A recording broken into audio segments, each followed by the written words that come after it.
All right, so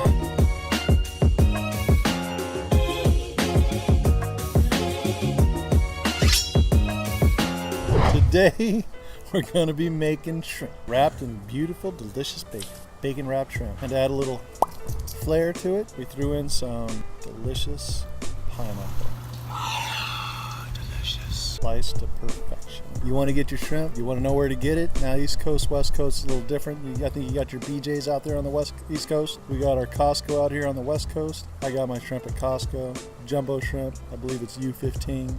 U8's a little smaller. We went U15. We want a good sized shrimp to wrap that bacon around. I didn't want to cut that bacon in half. I want to use a whole slice of bacon when I'm making that shrimp. We took a nice big hearty piece of shrimp. Paid a little extra for it, but it's worth it so you can get a good sized piece of bacon on there. The bacon we used is a thinner slice. I like a thick sliced bacon.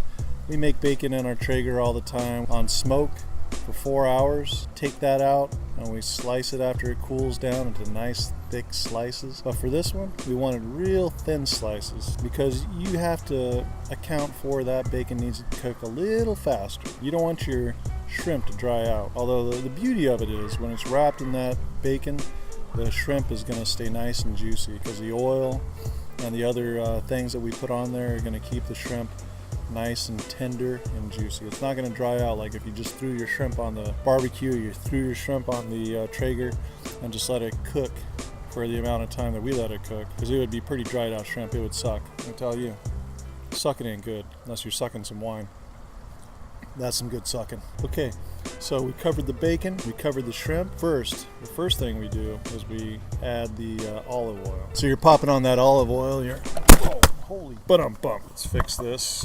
We'll go over the olive oil again. All right, so we drizzled the olive oil lovingly over every little shrimp. And then we started by just sprinkling the Cajun spices over the shrimp. And the Cajun spices, you're getting a little Cajun here, a little Cajun there, but you're not getting Cajun over the whole thing. So we decided to really, use our hands, get them in there, moving the shrimp around and really adding the olive oil to all around the shrimp and let it marinate. Then finally, to add a little spice, because I've seen this on YouTube. This guy takes the salt and just rubs it off his elbow like that, and I was like, hey, that looks like a nice flare. I'm not going to use the elbow. I don't want to steal his thing. Let's just sprinkle that salt over the top.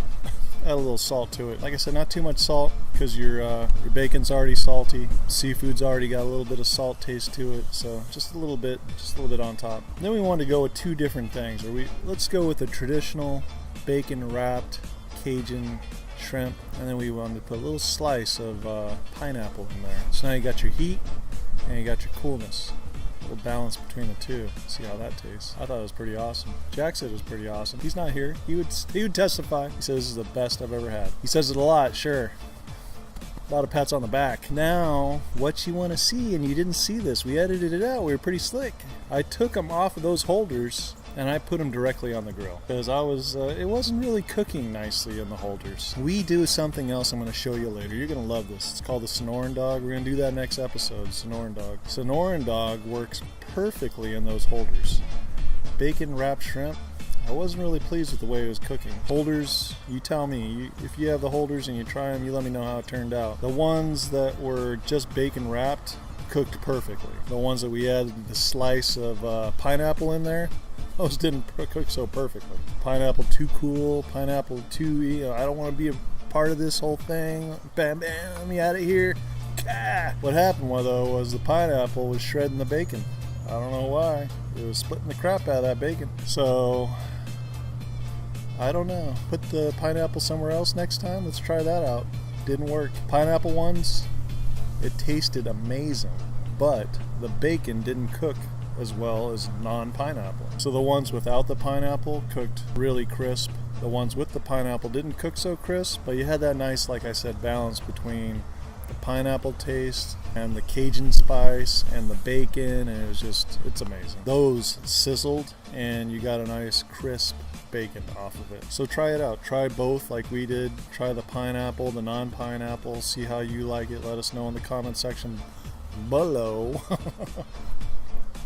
The hell? Totally dried out. Let us know how you liked it. We thought it was amazing. We're cooking chicken right now. Let's take a little walk over to the chicken and we'll show you what that looks like. Ready? Here it is. You gotta catch these little bastards first. That's not the party chicken. that's fresh. What the hell? This feels like today, people, it's Easter. We don't have to color those eggs. That's fresh Easter right there. Now let's go and see the real party chicken. So here's these overcooked. Those suckers had a lot of honey on them. So we got some with honey, we got some with Cajun spice, we got some with buffalo wing spice, so it's a little assortment of it. But the honey, you gotta cook that at a lower heat. Burn the crap out of those babies. I'm not gonna do that again. That's the Santa Maria style barbecue, but we're having a competition, right? Honeysuckers, got them on smoke right now. Had it up a little too high too. It's all about grilling and learning right now, right? We're all trying to grill it and learn. I'm learning honey. Don't turn up the heat too much, honey. What are we gonna do right now, people? We're about ready to turn this episode off. So I can try me some fresh barbecue wings.